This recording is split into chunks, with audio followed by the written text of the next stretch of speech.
claro. Y es que de pronto cuando consideramos Primera y Segunda Guerra Mundial, creo que suele estar esta noción muy generalizada de, bueno, son 2 capítulos en un libro, me paso y me sigo. El asunto es que el terror de ir a la guerra, ¿no? El horror verdadero, ¿no? De estar en un entorno en donde tienes que matar a alguien y en el que a lo mejor ni siquiera tenías más de 20 y tantos años. Y luego volver a casa y estar confundido de no saber hacia dónde dirigirte, qué hacer, claro.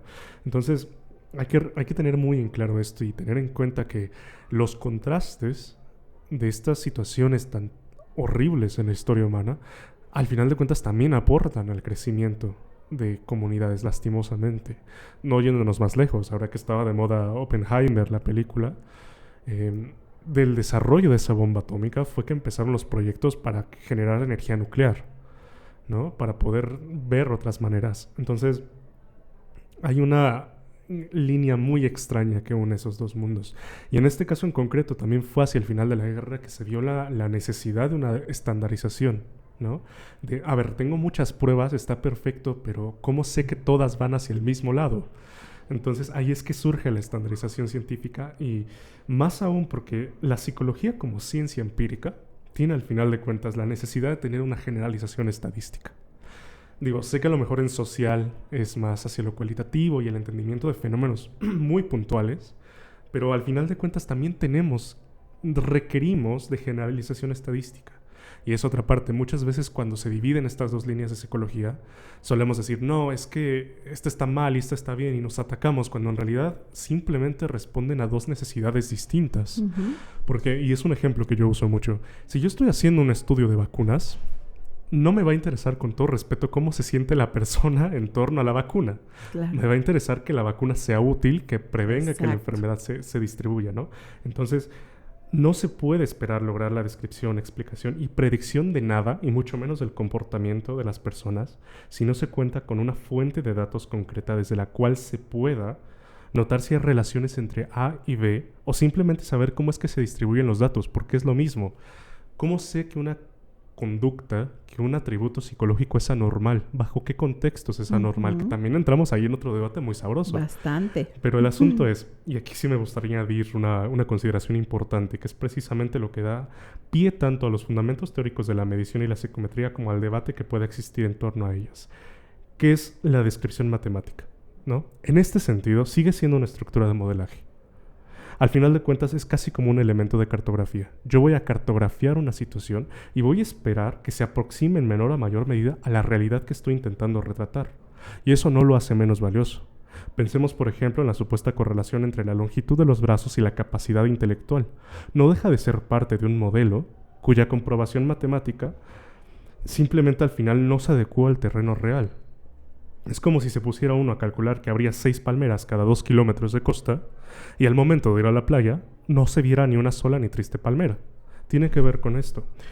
Que a ver, claro, los libros de metodología de la investigación moderna ya instan a que no se partan de correlaciones que de buenas a primeras no tienen sentido. Yo no voy a ver la correlación entre el coeficiente intelectual y la crisis de los misiles cubanos de la Guerra Fría, ¿no? Pero es justo estudiar variables en esta cuestión. Estudiar variables en psicología es un quilombo. Porque de entrada yo no lo puedo medir de manera directa, ¿no? Y como no lo puedo medir de manera directa, tengo que hacer aproximaciones, y ojo, aproximaciones que sean válidas. Así es. Entonces, toda esta cuestión mágica de los atributos psicológicos, ¿no? Y finalmente, esto que acabas tú de mencionar nos lleva a la importancia de darle una nomenclatura, darle un nombre a lo que es el atributo psicológico, cómo a partir de este atributo nosotros generamos una propuesta para medir, y la parte importante, esta propuesta de medir va a tener su pequeño condimento de error. Es decir, no perdamos de vista esa palabra. No quiere decir que estemos siendo catastrofistas, estamos siendo realistas, porque entonces estoy siendo consciente que al no medir el objeto de forma directa, esta parte indirecta va a estar atribuida por esta pequeña omisión, por este pequeño error, que muchas veces viene desde el mismo fundamento teórico, desde la misma manera de haber definido esto que decíamos hace un rato, la definición operacional de este constructo. ¿no? Te voy a poner un ejemplo tal vez para ir dándole claridad. Pensemos en este constructo bonito llamado ansiedad, ¿no? Entonces, la ansiedad como un constructo psicológico tal vez no lo puedo medir de forma directa, pero sí puedo empezar a establecer las conductas que me demuestran que alguien está ansioso. Por ejemplo, morderme las uñas. Claro, pero el que yo vea que alguien se muerde las uñas no es que es en automático sea ansioso, más bien es cuántas veces te muerdes las uñas durante un día, por ejemplo. Saludos a los conductistas, ya que andamos por ejemplo. O bien, cómo estoy moviendo mis pies, ¿no? Si los muevo mucho, poquito, si tengo un tic, si cuando hablo estoy tartamudeando.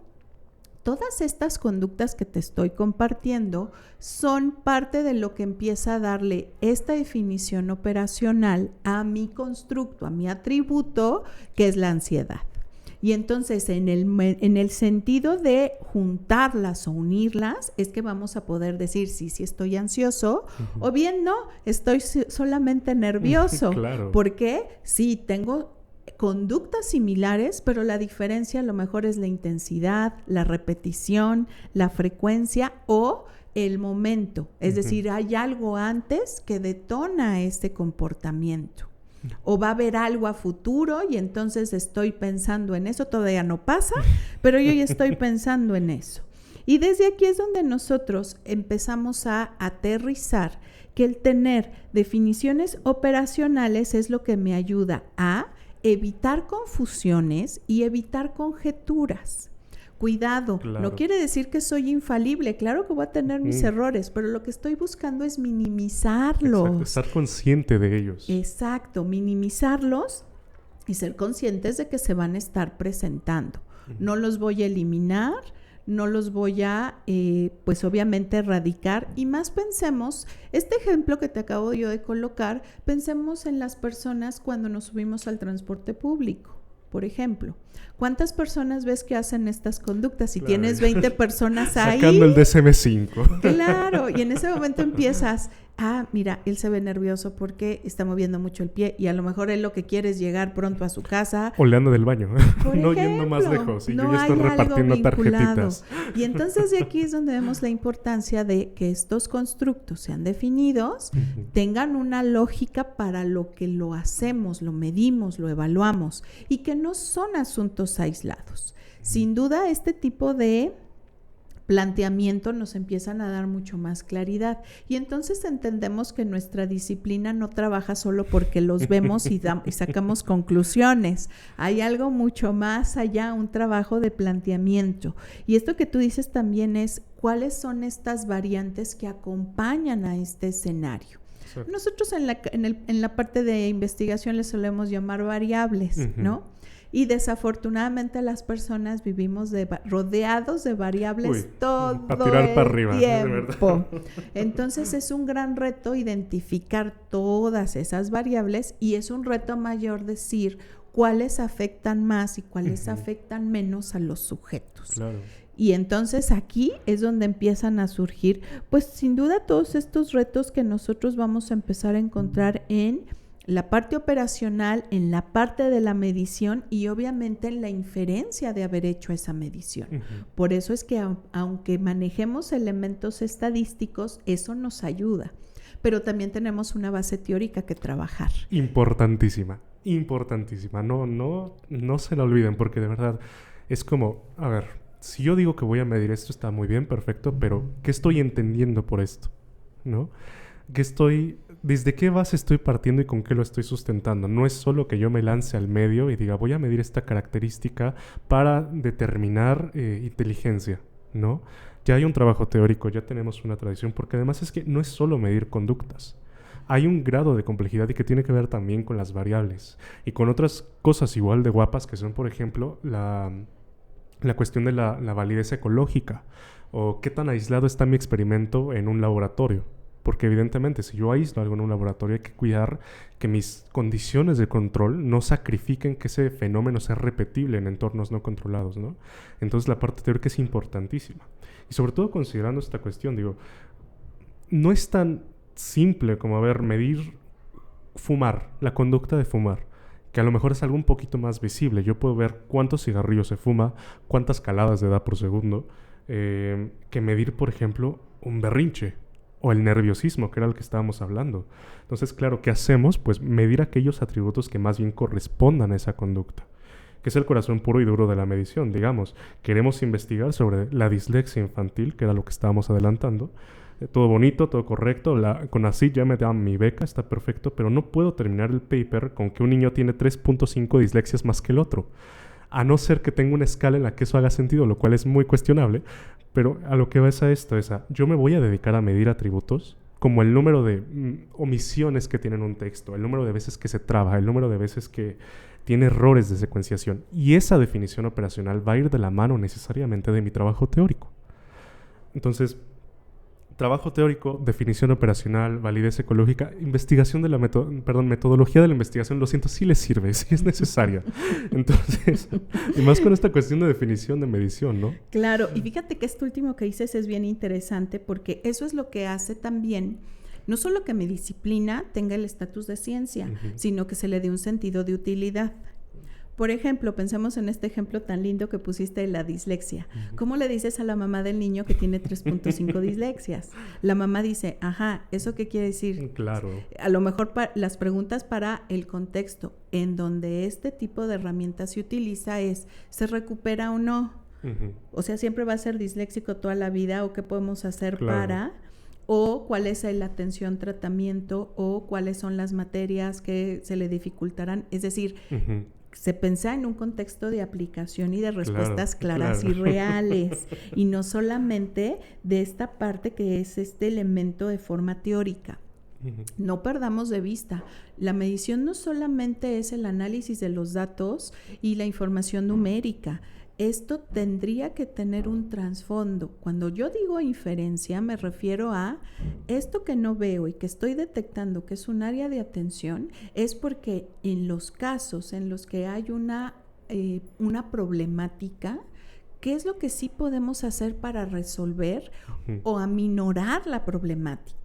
Ahí en este punto es donde nosotros vamos a ver si esto en realidad nos sirve o no nos sirve, porque la medición lo que va a hacer es ocuparse de todo lo que son elementos del mundo real. O sea, no medimos cosas que no están en la realidad. Sí, no es por gusto tampoco. O sea. Entonces, no perdamos de vista que si estoy midiendo las personas, pues es para darle una respuesta a las personas.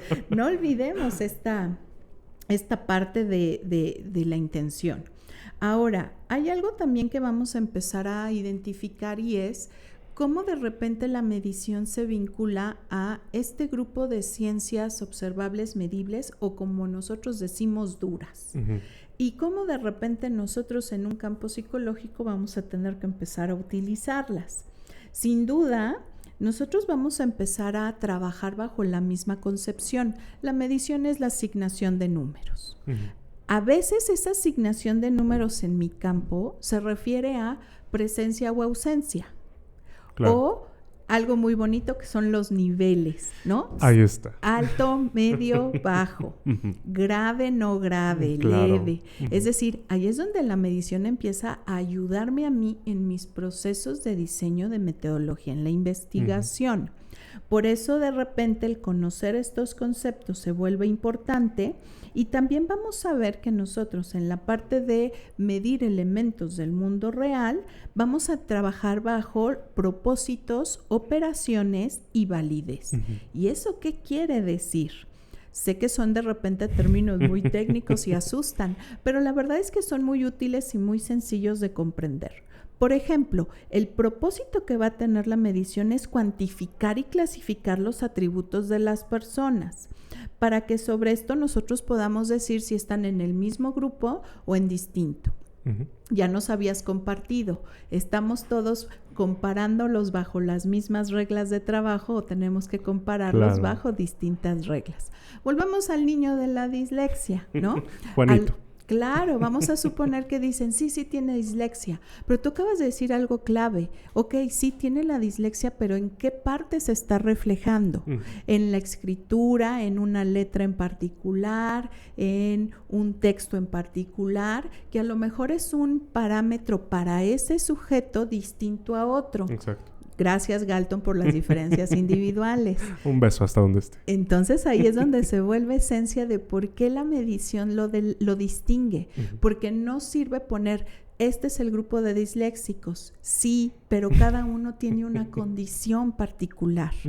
¿Cuál es la condición de cada uno? Claro. Para que a cada uno le haga un plan de trabajo distinto, o hable con su profesora, o hable con su papá o su mamá, en fin, ahí es donde las acciones son distintas. Por eso no todos resolvemos los problemas iguales, Exacto. aunque nuestros valores medibles sean iguales, ¿no? Las operaciones, por ejemplo, van a tener como un objetivo las medidas de acuerdo a las normas. Porque suena raro, pero sí tenemos normas. Algunos le podemos identificar, a lo mejor les suena más bonito parámetros, ¿no? Claro. Y este ejemplo les va a quedar muy claro. Recuerden cuando iban a la escuela, ¿cuánto tenían que sacar para que su alma descansara de que habían logrado acreditar la materia o pasar la materia? Había gente que con que sacara 6 era feliz. Y había gente que con que sacaba 6 no era feliz. Yo. Y entonces unos decían, ¿pero por qué si alcanzaste la norma de acreditación? Claro. Pero para algunos el 6 no era suficiente. Necesitaban una calificación mayor. ¿Por qué? Y ahí vienen muchas variantes. Su esfuerzo, el regaño de papá, mamá, el premio que no iba a recibir, el condicionante a lo mejor a un ingreso a una universidad posterior. ¿Sí me explicó? Sí. Y ahí, por ejemplo, el valor numérico era el mismo, ¿no? Todos teníamos un valor que era 6. Cosa rara, por eso les digo, Sí. me van a entender muy bien porque lo hemos vivido. Y bien, vámonos al último, que es la validez, o también le vamos a encontrar como la utilidad. Y va a depender de la parte que son estos datos empíricos. ¿Qué carácter van a tener? Cómo este uso va a ayudarnos a que nosotros podamos identificar que estos errores de medición están siendo mínimos y que los datos que estamos obteniendo sí se aproximan a este evento real. O sea, me estoy aproximando a la realidad, no le estoy midiendo tal cual, porque tengo mis condiciones de error, pero me aproximo lo más que puedo. Voy a retomar la calificación del 6 y entonces piensen, ¿ese 6 que obtuvieron reflejaba lo que habían aprendido en su materia? Claro. Y entonces unos van a decir, no, pero pasé. Y otros van a decir, no, porque aprendí más. Y otros van a decir, no, porque aprendí menos.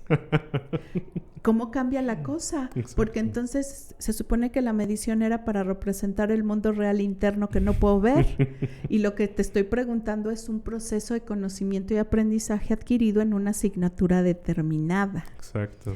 Ya empieza a sonar divertido, Ahí ¿no? está. Y empieza a sonar, entonces la medición sí tenía una intención. A veces la logra, a veces no.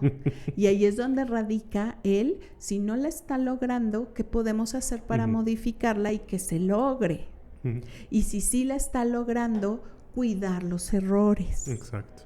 Jugamos con muchos elementos en estos conceptos. Justo, y ya lo decía Bernstein y Numali, con esta necesidad de las normas para poder cuantificar de manera estandarizada, ¿no? Que las reglas sean claras, que la aplicación sea práctica, que los resultados no dependan del administrador. Y digo, ya que estamos ahí, pues que tenga utilidad, que corresponda a un modelo matemático que mida un atributo y que sean repetibles los resultados además.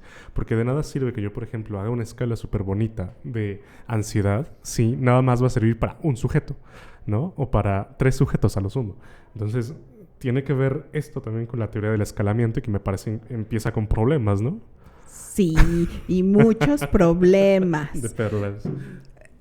Se están dando cuenta que nuestro tema es más complejo de lo que parece. Pero eso no quiere decir que es difícil. Es decir, tenemos que hacer mucha labor y mucha investigación. Y creo que en este punto es donde están descubriendo la importancia de que tengamos herramientas y que muchas de estas herramientas pasaron por todo esto que hemos platicado, por todas estas... digámoslo así, retos, ¿no? Fíjate que en la parte del escalamiento nosotros estamos pensando en reglas que son sistemáticas y estas reglas empiezan a tener unidades de forma significativa para que entonces podamos cuantificar todas estas operaciones empíricas. ¿Esto qué quiere decir? Vamos a tener una escala definida para lo que vamos a medir. Obviamente aquí nuestra definición operacional ya fue trabajada. Claro, ya hay teoría de fondo, ya no es como... la ansiedad teoría. Es mordida de uñas. Ya hay teoría, ya hay atributo. Ya no le anden picando la frente a la gente, por favor. Exacto. Eso ya comprobamos, ahora sí que Wizard nos enseñó que no, por allá no es. Que por ahí no era. Entonces, tenemos aquí que ya hay un atributo identificado, que ya hay una operación, una definición operacional también establecida. Y entonces en este punto es donde yo empiezo a pensar en una escala que me ayude al proceso de medir. Esta es mi herramienta de apoyo, le vamos a llamar escala. Claro. Y entonces en esta escala yo empiezo a trabajar con una asignación numérica posible que defina ese atributo a partir de esta definición operacional, además de empezar a decir cuál va a ser la regla de asignación y obviamente empezar a tener una vinculación entre el medir y el sistema numérico. Por eso este ejemplo que les puse ahorita de las calificaciones es bastante complejo cuando nosotros lo trasladamos a la parte psicológica, porque entonces yo puedo atribuir en la parte escolar que tengo una escala muy clarita que es de 0 a 10. Si a ti te ponen 11 en matemáticas, tú dudas. Sí. Porque dices, ¿por qué saqué 11 si el valor más alto es 10? Claro. Y además le agregamos un componente interno y yo no soy tan bueno en matemáticas para sacar 11, ¿no? Claro. Ya empieza a sonar divertido porque sutilmente yo me sé la regla, me sé la escala de este ambiente escolar. Pero resulta ser que las personas no siempre conocen eso en la parte psicológica. Por eso retomemos tu ejemplo del principio. ¿Cómo está eso del CI de 6 o el CI de 11 o el CI de 15? Claro. Y entonces los que conocemos esas escalas, vamos a saber que tenemos escalas por características cognitivas o incluso también por autores o por herramientas determinadas. Y entonces cuando nos dan esos valores, pues nosotros vamos a hacer un gesto de duda de no estamos hablando de lo mismo, porque la escala que yo conozco tiene estos valores máximos y mínimos. Claro. Y lo habitual es que la gente con estas características saque valores determinados. Exacto. Ahí es donde cobra sentido esta parte de las escalas. Voy a poner otro ejemplo un poquito más sencillo y les va a gustar mucho, porque ustedes han ido a los restaurantes y siempre les dicen, nos contesta una pequeña encuesta, por favor. Allá casa Toño, sí. Y entonces se les han de haber dado una hojita, les han de haber dado a veces unas caritas, la carita feliz, la carita triste, y entonces de repente es, por favor, evalúe el servicio, el mesero, la cuenta, la rapidez, la comida. Y entonces algunas personas contestamos, otras contestan al azar y otras nunca contestan. Y entonces el que no contesta casi siempre es el que se queja de recibir un mal servicio. Pero resulta ser que en la escala, pues él nunca ha colocado, hay un mal servicio, o los alimentos no están ricos, o el mesero se tarda mucho. Entonces, sin querer, aunque estos servicios hacen este tipo de situaciones justo para intentar detectar. En ese caso, su atributo viene siendo, pues, ¿qué pasa con las personas que reciben mi servicio en el restaurante? Quiero saber qué tengo que mejorar y también si está en mis posibilidades mejorarlo, ¿no? Y sobre eso es que nosotros nos vamos enfrentando a escalas constantemente. Algunas son más útiles, otras definitivamente tenemos que irlas trabajando y mejorando. Algunas van a ser escalas con números, esta que les decía, la escala con las letritas, con las caritas. Claro. Otros van a ser, por ejemplo, las películas con sus 5 estrellas, ¿no? Y entonces la lógica sería, ¿qué sería una película 5 estrellas? Historia, audio, personaje, duración. Claro, claro. No sé si me doy a entender. ¿Cuál es la escala? Y no solo la escala implica que el valor más alto, pues normalmente es esta posesión de atributo. Pero también puedo tener escalas donde el valor más alto sea la no posesión del atributo, sino un atributo adverso o un atributo contrario. Correcto. Por eso se vuelve esencial la definición operacional y la base teórica, obviamente, de mis herramientas. Aquí ya empieza a quedar un poco más claro cómo yo hago esta transformación. No es una transformación mágica, es una transformación de trabajo y planteamiento teórico, metodológico. Y como todo, nos va a salir algunas mejor y otras se van a tener que incluso replantear o incluso rehacer o incluso comprobar que no son útiles y entonces dejar de hacerlas y volver a implementarlas. Sutilmente eso fue lo que nos enseñó Wissler cuando hizo las correlaciones de las pruebas de Cattell. Estas no funcionan para lo que quieren que funcionen. Dejen de utilizarlas. Imagínate que ahora para que tú entras a la universidad tuviéramos que ir con un lápiz a golpearte a la frente. ¿Qué pasaría, no? Con la frente roja. Claro, y entonces uno lo cuestionaría. La parte social, cultural cuestionaría cómo eso es un elemento de decisión para ingresar o no a por ejemplo, a una escuela particular, a una escuela pública, una escuela privada, a la universidad. Ahí es donde vemos la misma evolución de las escalas, los escalamientos e incluso de los atributos psicológicos que medimos. Justo, y qué más me encantaría que seguirnos aquí platicando, pero se nos va el tiempo, caray. Entonces vámonos rapidísimo ya nada más a 2 situaciones antes de añadirles la pequeña sorpresa que les añadimos al programa. Adelante. Que son la diferencia fundamental entre las pruebas psicológicas, el testing y los psicodiagnósticos y la evaluación psicológica. Y rapidísimo la parte de confiabilidad y se me fue el otro término. Y validez, perdón. Okay. Y esa parte ya tiene que ver con esta cuestión matemática, de ver si hay validez de constructo, validez de contenido, un mágico mundo cómico musical. Entonces, rápido con la diferencia entre las anteriores. Bien. Me las vas repitiendo porque son varios conceptos. Empecemos con la primera. La primera quedó, a ver, test psicológico. Ok, vamos a empezar con los test psicológicos. Test psicológicos es todo aquello que nosotros vamos a identificar como una herramienta. Punto, ahora sí que advertencia, señales rojitas. Test psicológico es usado por los psicólogos. Por si no quedaba claro, digo. Por si no quedaba claro. Entonces, es una herramienta que usan los psicólogos, quienes tienen formación en psicología. El test psicológico lo vamos a encontrar actualmente muy común como prueba psicológica. En este uso no anglicano que tenemos, ya no nos gusta usar tanto el test, se empieza a usar como prueba psicológica. Dentro de la prueba psicológica vamos a encontrar muchos conceptos y definiciones, pero casi todas empiezan a englobar algo que es importante y es una situación, algunos le pueden colocar simulada o no, pero es una situación donde lo que buscamos es tomar una pequeña muestra de la conducta del sujeto, obviamente a partir de esta característica psicológica, atributo psicológico que le vamos a evaluar.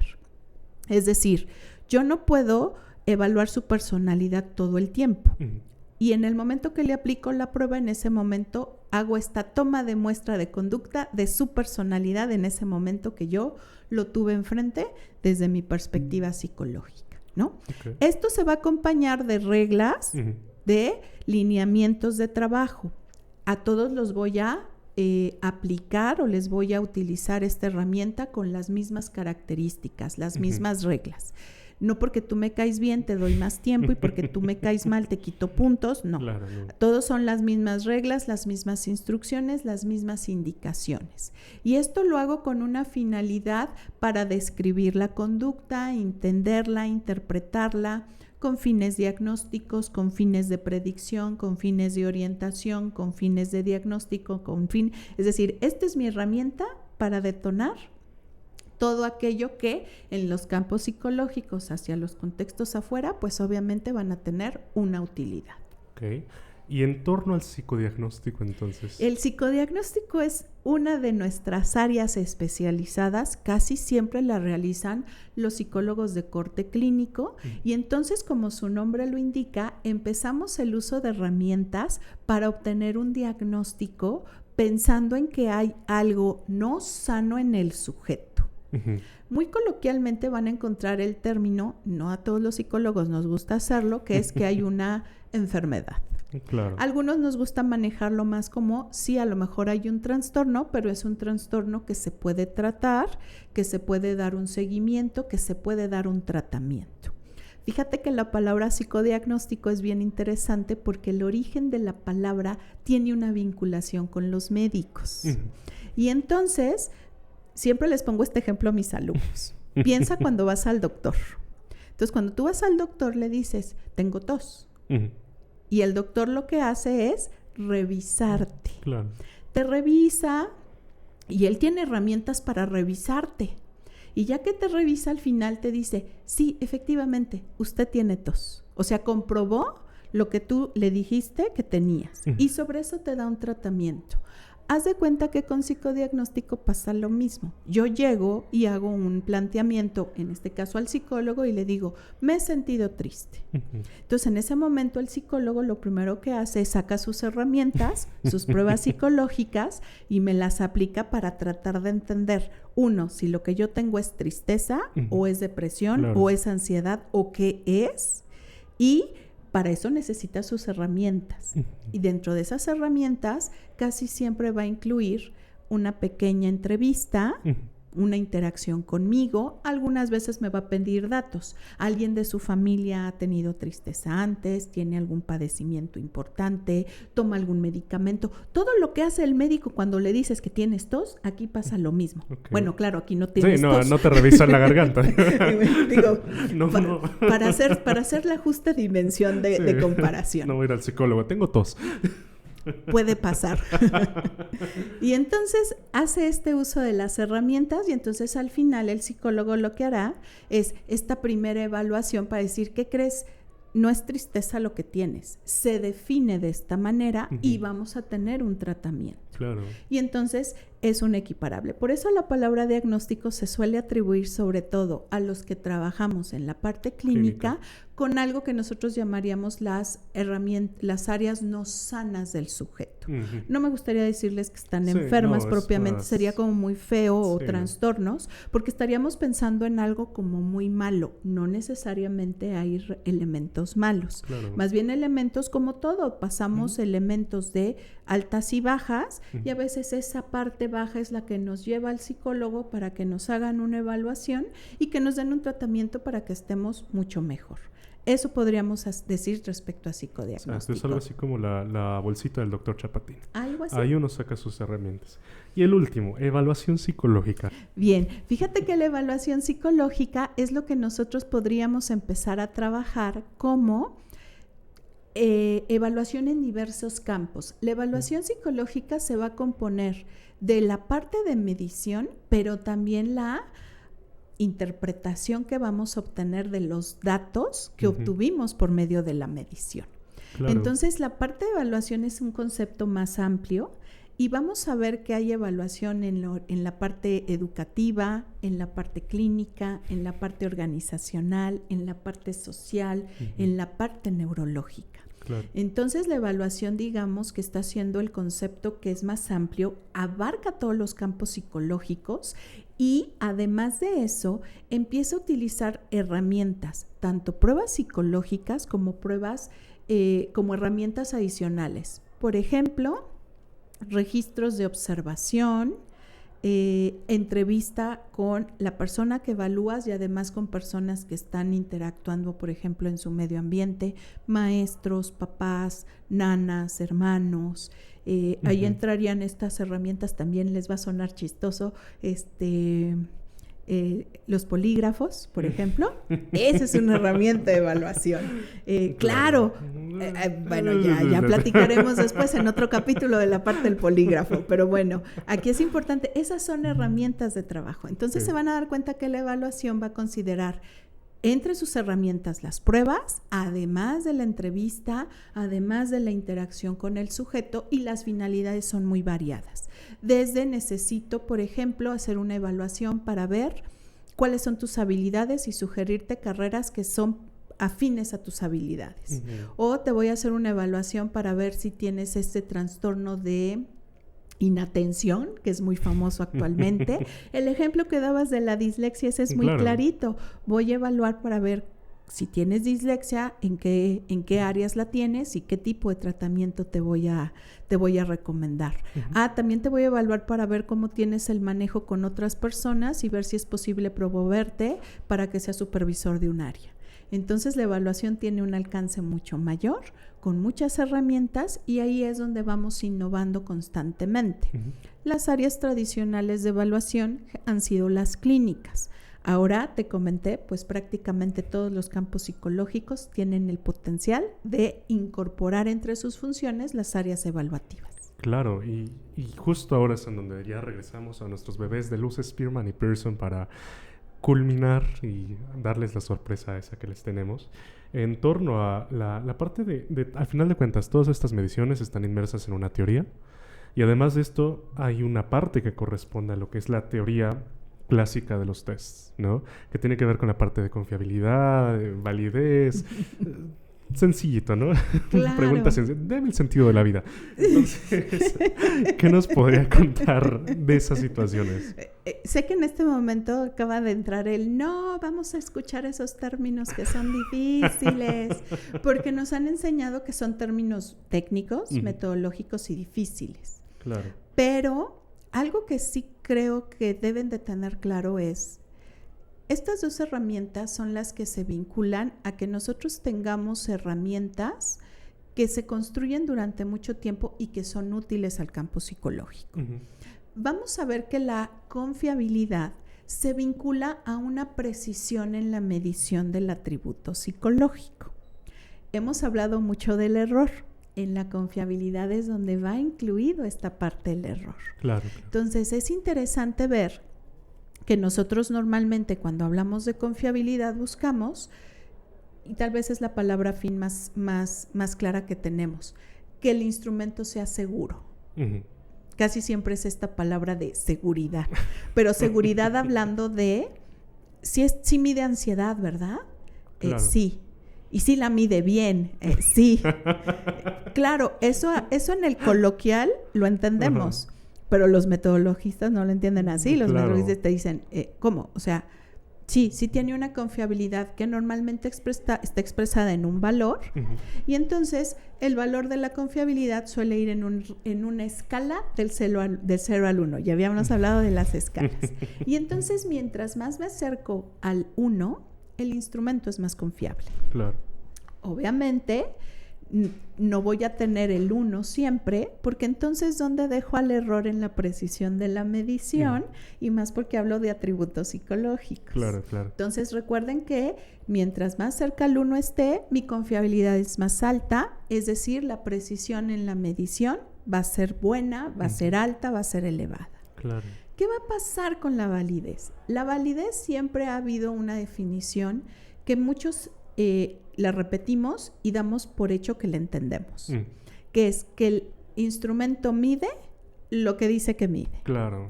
Y entonces todo el mundo lo entiende. Y la siguiente parte sería, ¿a qué me refiero con eso? Pensémoslo así. Si mi prueba se llama escala de inteligencia, se supone que la prueba mide inteligencia. Y entonces la validez sería que los datos, el contenido, las preguntas están midiendo ese atributo en la parte real y verdadera posible, que es la inteligencia. Exacto. Si yo adquiero un instrumento que dice que va a evaluar, por ejemplo, la depresión, pero al momento de trabajar el material en ningún momento me habla sobre la depresión, su teoría, o que las preguntas no se vinculan a depresión, es donde yo dudo de que esté realmente validada en ese atributo psicológico. Claro. Por eso es que es interesante que antes de que usen sus pruebas, identifiquen si estas herramientas que ustedes van a usar tienen este elemento de confiabilidad y este elemento de validez. Claro. El tema es complejo y amplio. Nosotros estamos empezando con los conceptos generales y conforme vayan revisando los materiales van a descubrir que vamos a tener muchos métodos estadísticos para su obtención. ahí es donde estos personajes se retoman, donde Spearman sale otra vez, donde Pearson aparece en nueva cuenta, y otros autores que han mejorado la forma de definirlas, la forma de analizarlas estadísticamente, y cuidado, siguen cambiando los términos. Entonces, no crean que esto es estático. Eso. Conforme se siguen avanzando los estudios y más, porque nosotros como personas somos dinámicos, seguimos avanzando y siguen generándose constructos de investigación nuevos desde el punto de vista psicológico. Claro, y bueno, probablemente cortemos este episodio en 2. Digo, para nosotros más que bien, porque nos ayuda al calendario. Probablemente les dé ahí un anuncio a la mitad del anterior, que cortamos el episodio de las 2, perdón, en 2 partes. Pero por lo pronto ahorita nada más culmino con decir que para esto va a haber estadística y matemáticas para tirar para arriba. Va a haber coeficientes de correlación. Ahorita nada más hablamos de 2, que es Pearson y Spearman, pero hay más. Ahí está Kruskal-Wallis, está mil gente ahí, ¿no? Entonces nada más añadiría eso. Y la parte de recordar que al final de cuentas seguimos trabajando con personas, ¿no? Está esta parte ética. Por favor, si le están aplicando una prueba, tengan tacto, tengan respeto, tengan como ese cuidado, ¿no? No es tan fácil como decirle, a ver, tienes tos, enséñame la garganta. Entonces, añadiría eso. Y nada más ahora sí, ya que estamos en las últimas, solo quisiera sumar una cosa, que es una situación bien importante y que además justo la doctora compartió en una ponencia reciente además, que tuvo que ver con toda esta movida del 8 de marzo, que son 2 cosas en concreto. Número 1, la existencia de una testoteca que yo jamás había oído. Y además el importantísimo papel que han jugado las mujeres en este proceso de la medición. Porque claro, ahorita Galton y Spearman y Cattell, pero a ver, ¿qué mujeres han estado ahí? Claro que ha habido mujeres, por favor. Entonces, ¿qué nos podría decir ya para culminar con esta parte? Bueno, muchas gracias por retomar esa ponencia.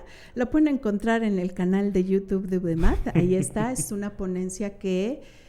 bueno, no está de forma aislada, aparecen varias académicas que me acompañaron, y en mi caso yo hablé muy específicamente de lo que vienen siendo las mujeres y las pruebas psicológicas.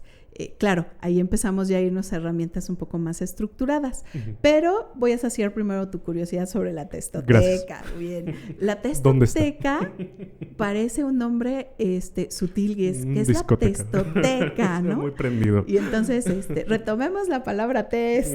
Entonces, la testoteca, por decir equiparable, pues es este acervo de test Ajá. que tenemos en la Facultad de Psicología. Claro, no vamos a encontrar tornillos en la testoteca. ¿Dónde está? Está ubicado en la biblioteca. Okay. Entonces, en la biblioteca hay una zona donde tenemos el acervo de test psicológicos, que obviamente es un acervo que se ha generado pues durante todos los años que pues tiene esta facultad. ¿Por qué se ha generado en la parte de la biblioteca? Por la parte del resguardo, porque tenemos herramientas muy antiguas y tenemos herramientas muy recientes, claro, y de costos muy diversos. Incluso tenemos versiones de España, tenemos versiones de Chile, tenemos versiones de Estados Unidos.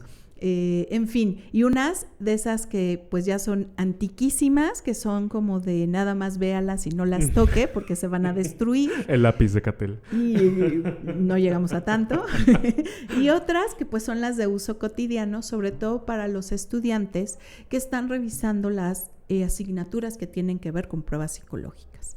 La función de la testoteca original era que los estudiantes en este proceso de aprendizaje de cómo se aplica, se califica, se interpreta una herramienta psicológica, pues entonces ellos acudían a este espacio, se les hacía como un tipo, así como pides un préstamo de libro, pedías un préstamo de la prueba, con sus propias reglas de operación, porque si es un espacio controlado, la prueba no sale de ese espacio, la puedes aplicar en ese espacio, controlar, consultarla las veces que tú quieras, en fin, hay una serie de reglas de operación.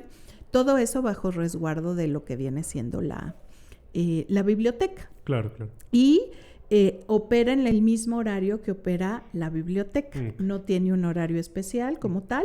A las 8:30 de la mañana abre la biblioteca y en ese momento alguien de los asignados al área abre la testoteca y entonces pues en ese momento la gente puede acudir a revisión. Claro, por favor no vengan a las 3 de la mañana. A esta hora quiero aplicar una prueba. Y no creo que tengan buenos resultados. Y algo que también es interesante, y ahí es donde vienen nuestras reglas de operación, porque comenté que las pruebas psicológicas las operan los psicólogos. Claro. Entonces, sí hay una acreditación de quién puede consultar las pruebas.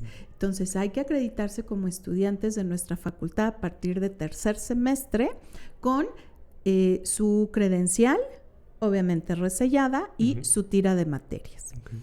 ¿Por qué a partir de tercer semestre? Porque en tercer semestre es cuando los estudiantes empiezan a recibir la primera asignatura que los inmersa al campo de medición y evaluación psicológica, y es cuando empiezan a conocer algunas pruebas. Ese es el punto por el que empieza en tercer semestre, y también está abierto pues a los egresados de psicología, así como a los psicólogos de otras instituciones que no son de la UNAM, y también ellos pueden venir y hacer consultas a este espacio. El acervo actualmente tiene un registro de 280 pruebas. Okay. Y sigue creciendo. En la medida en que nosotros vamos identificando pruebas nuevas, ya sea en México o en otros países, hacemos la petición a la biblioteca para que pueda ser evaluada y considerada para su inclusión. Obviamente el acervo está pensado para la comunidad universitaria. Por eso se vuelve importante que los alumnos conozcan este espacio, pero lo más importante es que vayan y lo usen. Claro. Eso es lo más Existe importante. la testoteca, me voy a casa.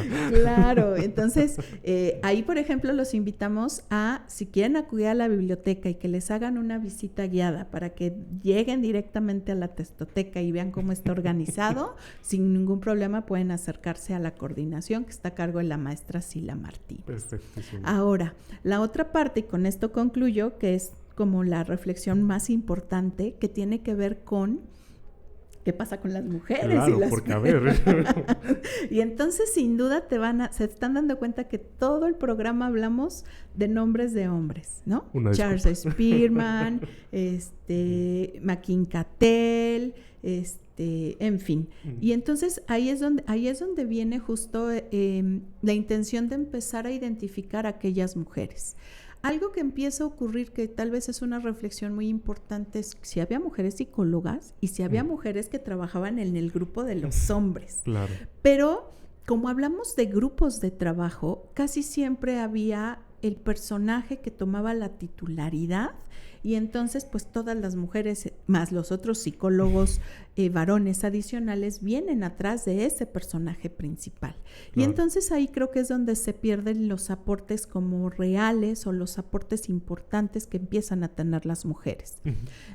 Tal vez la primera que creo que empieza a poner en la luz que sí hay mujeres que trabajan con las herramientas, es una autora que se llama Lauretta y se apellida Bender, que ella trabaja en un hospital psiquiátrico en Nueva York cuando a la par se estaban desarrollando las famosas escalas de inteligencia de Wechsler. Hay un hospital en Nueva York que se llama Bellevue. Si se meten a Google Maps lo van a encontrar. Ahí sí no damos tours guiados, perdón. No hay tours guiados todavía. Y entonces son de los primeros hospitales psiquiátricos que no solamente los psicólogos trabajaban ahí, sino tenían el apoyo del desarrollo de las herramientas. Claro. Van a encontrar 3, 4 herramientas psicológicas que refieren que ese hospital fue el que permitió que se desarrollaran, que se empezaran ahora sí que aplicar en los pacientes, y eso empieza a ser el origen de muchas de estas herramientas. Claro. Entonces, Lauretta Bender tal vez es de los primeros datos o registros que se tienen, ¿no? Dentro de ese espacio, y tal vez es de las pruebas que a la fecha siguen siendo muy mencionadas en muchos campos de atención. Claro, como todo, hablamos de pruebas que están llegando casi a los 100 años de vida. Y se vuelve una reflexión importante si las siguen siendo usadas como deberían, no habría que hacer una revisión, actualización teórica. Los sujetos de ese entonces son los mismos que los de ahora. Es decir, ahí es donde nos lleva este nivel de reflexión.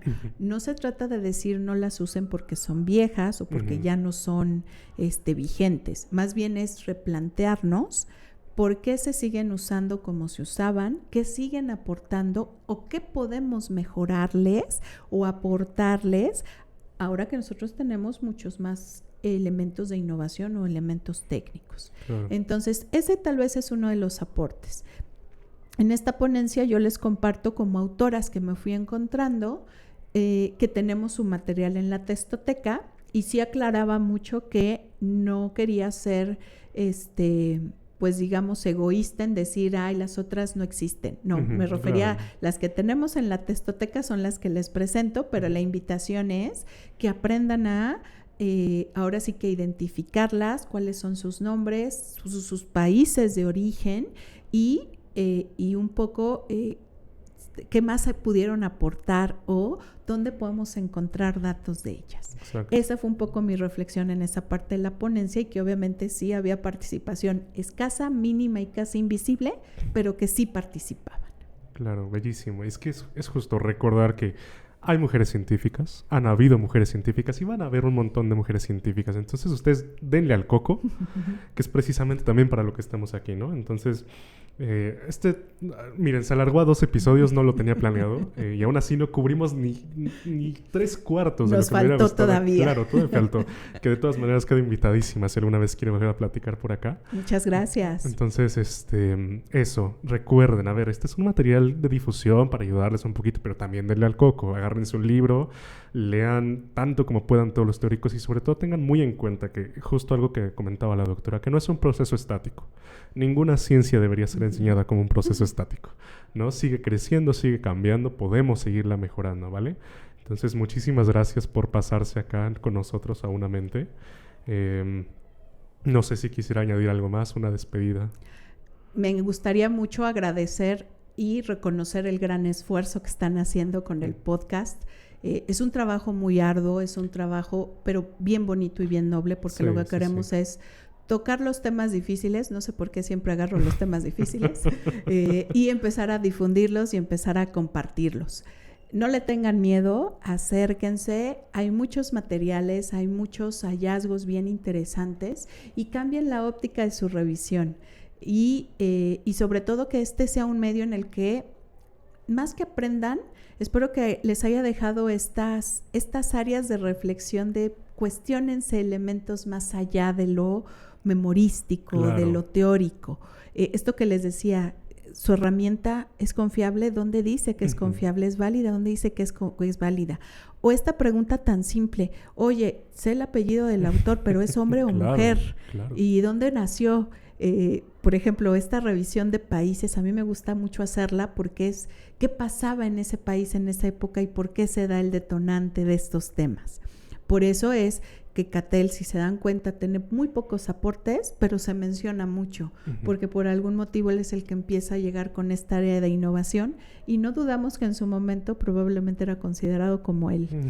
Sí, dile que sí, no tiene sentido, claro, pero finalmente es mencionado en los libros. Claro. Entonces, esa es la parte que yo les invito a que la sigan trabajando y pues si sale un nuevo capítulo que quieran que sigamos explorando tanto temas teóricos, metodológicos o incluso simplemente estas reflexiones de pruebas, para mí va a ser todo un placer. Agradezco muchísimo tu compañía y pues obviamente la invitación y también muchas felicitaciones a todo el equipo que participa en la elaboración, el diseño, la planeación, la difusión de este podcast. Sí, muchísimas gracias a todos mis compañeros y compañeras y pues nada, nos vemos.